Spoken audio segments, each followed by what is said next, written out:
Pardon the interruption, but I'm Mike Wilbon. Tony, several camels were disqualified from a beauty contest for using Botox. I'm Tony Kornheiser. That's too bad. Those camels were hot. Okay, this has got to be fake news. No. I mean, camels in a what kind of stupid beauty contest? I'm going to tell you something, Wilbon. Be in? I have in my life done something I know you haven't done.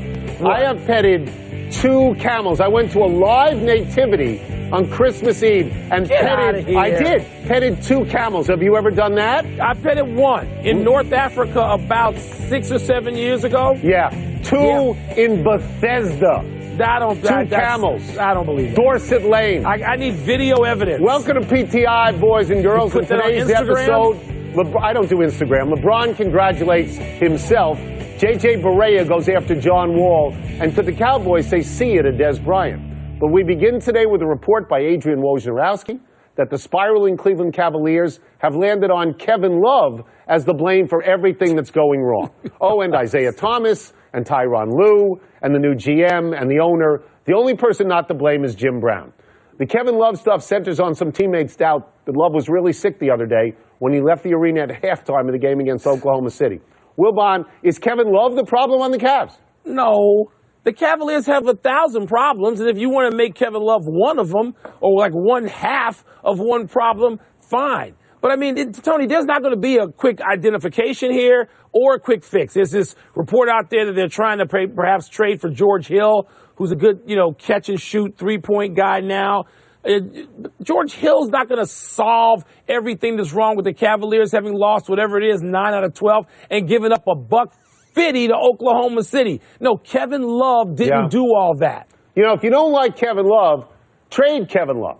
I'm sure Kevin Love would be happy to leave because next year in Cleveland, this is where they're going to be. They're going to be in last place because LeBron is going to leave that team. If you don't want Tyronn Lue, fire Tyronn Lue so he can get his name out there for Milwaukee so that he doesn't end up in Cleveland at 22-60. At some point, the Cleveland Cavaliers have to understand they don't have that much that brings anybody back in a trade. Maybe I think Kevin Love does. Maybe Isaiah Thomas. The pick. Everybody else 100 years old. 100 years old. Can't do it. Brooklyn's pick can fetch them a little bit, but if you don't know where LeBron James is going to be, you have no guarantee. If I'm the owner, I'm probably not trading that pick. But, Tony, they keep seeming to me from the outside to look for easy answers, easy, quick fixes. There aren't any. And this goes back to the problem with that team right now. Playing defense is hard, and they don't seem to want to do it. So if it's a hard problem to fix, no, let's just go blame. So let's lay a finger on somebody and point there. Yeah. And I'm going to tell you, I told you this all last year, and you poo-pooed me. Not having David Griffin there as GM hurts that team. Maybe it does. Because he understood the owner, he understood LeBron, he understood the league, and they don't have him to help. Here's something you say all the time, that old teams win championships. They do. The problem is when you have to remake an old team, and you have Derrick Rose, and you have Dwayne Wade, and you have Kyle Korver, and you have J.R. Smith, and you can't get anything for them. Well, they got to play. You got to get them to do it. That's why you got them. There's a limited pool of people that can bring you players, and Kevin Love is the pool. He's the pool. Well, he better not be the problem if he's the pool. If he's going to do it, he's the problem and the solution is what you're telling me? Works so out. The second story is otherworldly. Because no one from Jack Johnson to Babe Ruth to Ali to Michael Jordan ever did this. Let's listen to LeBron James congratulate himself on Instagram on something he hasn't yet even accomplished, scoring his 30,000th point. He'll do it tonight. Quote, "Want to be one of the first to congratulate you on this accomplishment. The house you're about to be part of has only 6 seats in it. You should be very proud and honored to be invited inside. Congratulations again, young king. Hashtag strive for greatness. Hashtag the kid from Akron." Close quote. Tony, you always defend millennials. Tell us what that all meant. I don't even know what millennials are. I'm just dismissing that. I have no idea what is the borderline for millennials. Under 40. Let's just go with that for a rule of thumb. This is unbelievable. It's unbelievable that he would publicly congratulate himself like this and refer to himself as young king. And then in the body of this, explain that he should enjoy this moment privately and be humble, and then do it publicly, where you can't possibly be humble.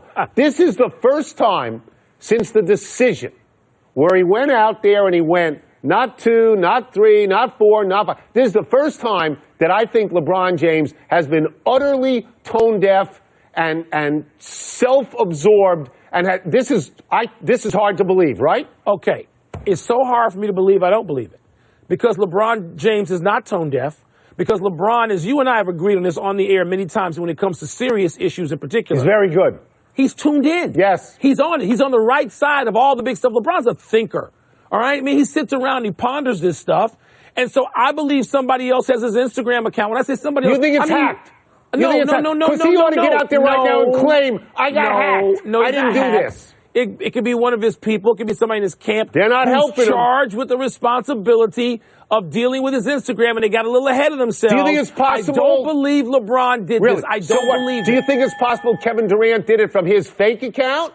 No. Do you think that's possible? Because LeBron looks, as we would agree, very bad on this one. Tony, you know I get on millennials. This is a generation where all they want to do is this all the time. Yeah. And tell you what they look like and sound like and congratulate themselves and break their arms patting themselves on the back. LeBron James isn't that guy. I don't believe that came from LeBron, his fingers. You know what it sounds like? I don't believe it. It sounds like LeVar Ball, not LeBron James. Not LeBron. I don't believe it. Well, good. I don't. As the Washington Wizards were on their way to yet another bad loss to another bad team last night, Dallas, John Wall and J.J. Berea got into it. Afterwards, the 6'4" Wall said of the generously listed 6-foot Berea, quote, just a little midget trying to get mad. I don't pay him no mind, unquote. To which Berea responded, quote, now I have somebody in the NBA that I don't like. That's my first. I don't like him at all now. But I don't think his teammates like him either, so it's nothing new for him, unquote. Wilbon, is this a cheap shot or is this an issue for the Wizards? It's not. It's neither. It's not a cheap shot. It's not an issue for the Wizards. Look, the Wizards have a whole bunch of issues too, like Cleveland, except without the championship and 2 other trips to the finals. So 3 other trips to the finals. Except for that. They don't have, except for that. Except for winning. They got issues, but it's not Berea versus Wall. That is some good old-fashioned NBA trash talking that I like. It's not self-indulgent. It's going at the other guy. Yeah. They can say whatever they want about each other. That stuff's innocent and inconsequential. The Washington Post has not yet reported that John Wall's teammates have any particular problem with him. But worse for the team, John Wall's teammates have problems with each other. They had a players-only meeting the other day. How'd that go? How'd that meeting go? And afterwards, both Wall and Bradley Beal came out and said, you know what? It's worse now than before we walked into the meeting. That's consequential. John Wall is an excellent player, but, and there is a but here, he's faster than everybody else. He's not really an other player first kind of player. And the only people they have that are doing anything at all are Wall and Beal. Their front court is terrible. Okay, Otto now Porter you're is averaging getting to the 9 issues. points a game in January. So he's getting $25 million. Issues, not what J.J. Berea said. I'm going to bring up a name for you. Go ahead. Okay? I'm going to mention the greatest Washington basketball team of all time. All right? And that would be back-to-back seasons, 78, 79. Wes Unseld, Elvin Hayes. Elvin Hayes. Right, yes. How many of his teammates liked him and wanted to hug him up? You don't have to. You don't have to. You don't. That's my point. If you win. If you don't win. So their problem is not winning. It's not about J.J. Berea saying his teammates don't like him. I don't care about J.J. Berea. Exactly. He doesn't know my point. He doesn't know what's going on in Washington. But what's going on in Washington is not good at the moment. It's not, Tony. Because they don't like each other. Separate issues is not good because they're not winning. Let's go to what has to be a bigger story in Dallas, one involving Dez Bryant. The Cowboys now have to figure out what to do with him after a rather blah season. Stephen Jones felt the need to say of his star wideout, quote, sometimes his sideline behavior can be a distraction. And when you get paid that kind of money, there's high expectations in terms of productivity. Those are all things we have to look at when we start to put together our team for next year, close quote. Tony, doesn't this sound like Dez Bryant has 1 foot out the door? You got me yelling and screaming, so I'm coughing again. What it sounds like is that they're hedging their bets.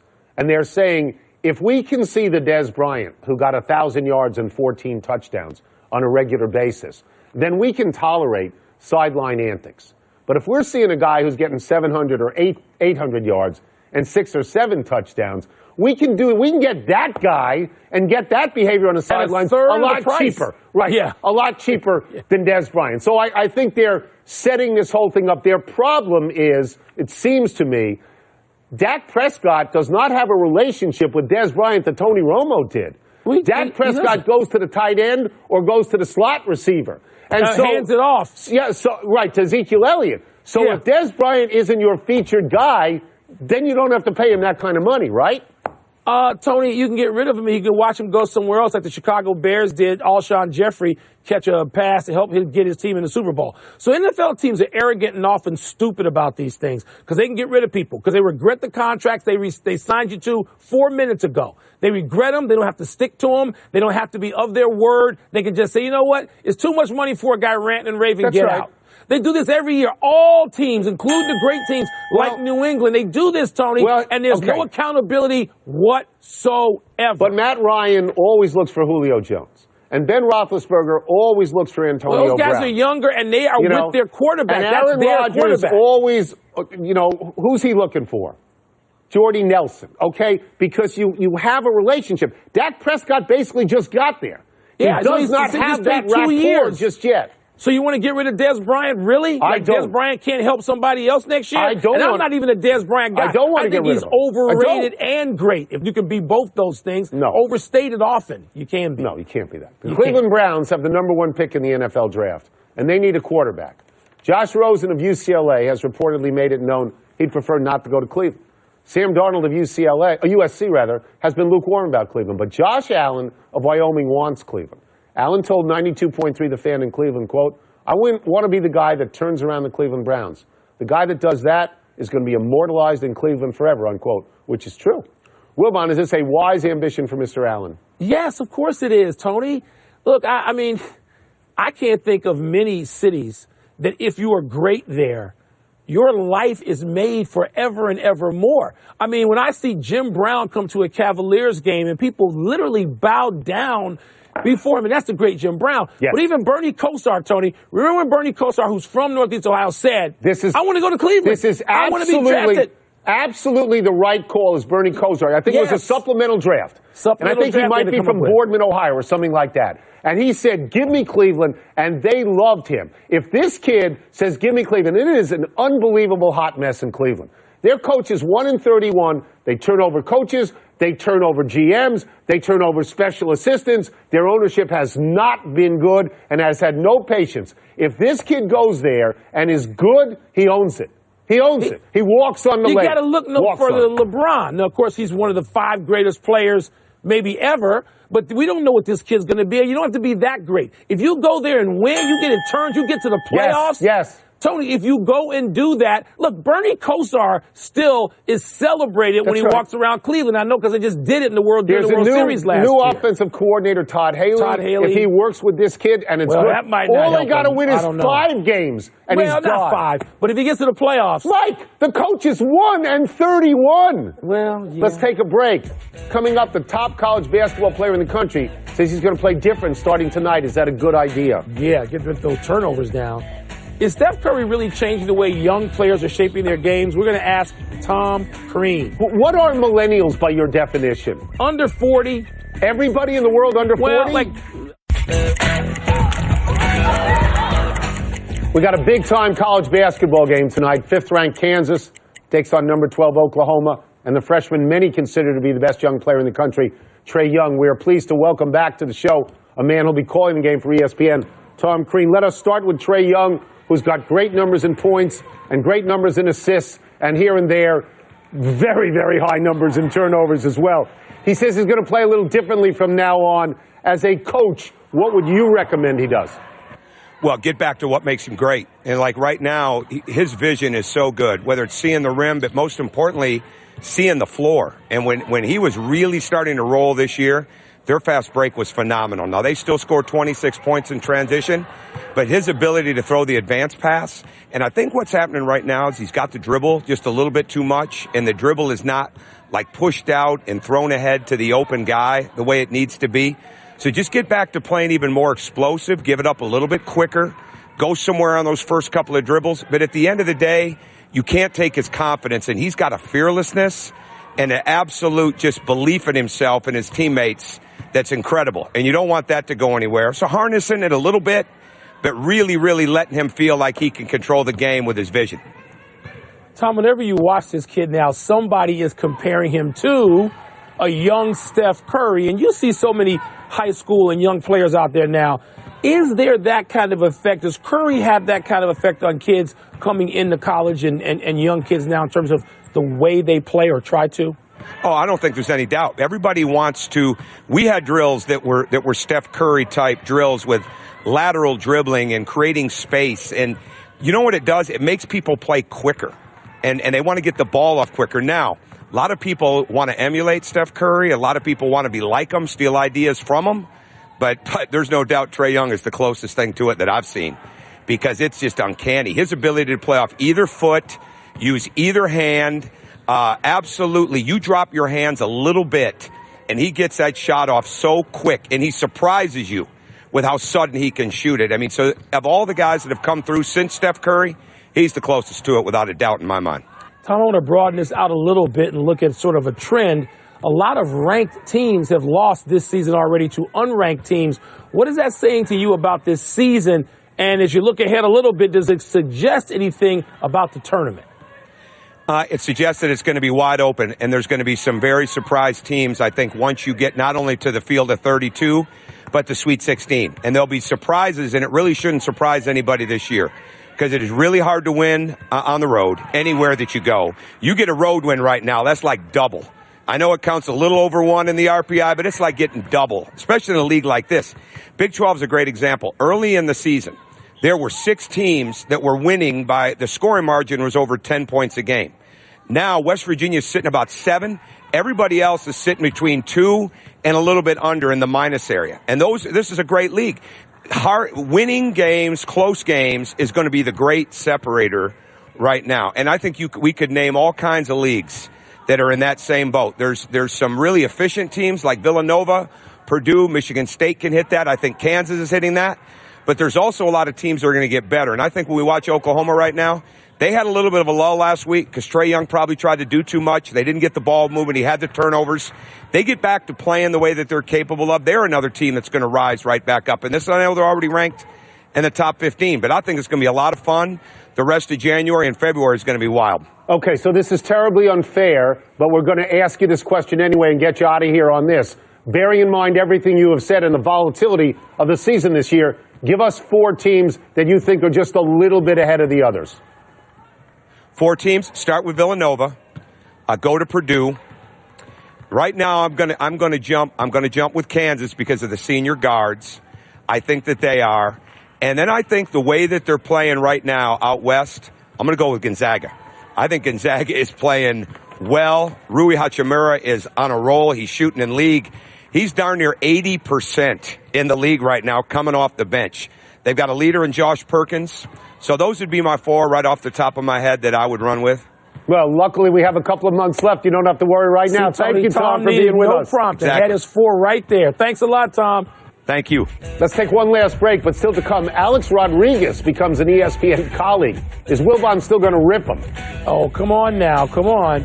And is Roger Federer a lock to win his 20th Grand Slam years after Tony Kornheiser said he's a bum, he's done? I did, and I copped to that, whereas you're going to say that you were with Alex Rodriguez the whole way, which we know. Most of the way. Most of the way. Not all of the way. With him now, with him lately, within the last 3 years, right? You trashed him for 2 years. Happy time, people. Happy 23rd birthday, J.T. Barrett. The 12th-year quarterback at The Ohio State University finally ran out of eligibility. Long after Kirk Herbstreit and Terrell Pryor and Braxton Miller and Cardale Jones moved on, Barrett remained. As a starter, Barrett was 38-6, passed for about 9,500 yards, ran for about 3,300 yards, accounted for 147 touchdowns. Mike, that's a great career. Tony, it is a great career, and it's a batch of quarterbacks that together seem like they were around for like 6 or 7 years. I know it wasn't that long, but seems like it. Happy anniversary, Klay Thompson. On this day 3 years ago, the Warriors' third option set the NBA record for the most points in a quarter, dropping 37 in the third on the Kings. You think about that for a second. 37 points in one quarter. Thompson currently leads the league in three-point shooting at a career high 45.3%. I think Klay Thompson's underused, but Tony, Steve Kerr, on many fewer shots in 1995, hit 52% of his three-pointers. I thought today's players are supposed to be so much better shooting threes. Kerr was better. That betrayal, Salah Mejri, third-year reserve center on the Dallas Mavericks, ejected from last night's game against the Wizards for arguing too long with the referee. On Mejri's way out, Kelly Oubre made fun of him. More importantly, his own coach, Rick Carlisle, looked at him in disbelief and said, quote, "You scored bleeping 2 points. Get the bleep out of here," unquote. I wonder if Carlisle ever got tossed from a game as a player, particularly in his time with the Celtics. I wonder about Big finish quickly. Alex Rodriguez joining ESPN for Sunday Night Baseball. Your thoughts? He's been great on television. He's going to continue to be great. I'm glad it's going to be for us, Tony. Rafael Nadal is out of the Aussie Open after retiring in the quarters. Federer's tournament to lose now? Oh, I think so, don't you? I think so, yes. DeMarcus Cousins, 44 points, 24 rebounds, 10 assists. Double OT win over your Bulls. You watched it defend your team. We blew an 18-point lead in the fourth quarter. It's inexcusable. First guy since Kareem, though, to go 40, 20, and 10. Kobe got an Oscar nomination for his short film, Dear Basketball. Will Kobe win? If he does, he'll be the tallest Oscar winner ever. I think these are animated shorts. What do I know from them? Last one. Patriots wore white in the Super Bowl. Is that a good decision? 12 of the last 13 teams that wore white reportedly have won. Yeah. It's a jersey, as I tell Matthew. Who cares? We're out of time. We'll try and do better the next time. I'm Tony Kornheiser. I'm Mike Wilbon. Same time tomorrow, Knuckleheads. You can get the PTI podcast on the ESPN app or Apple Podcast. Michael Theobald, shout out. Thanks so much for watching.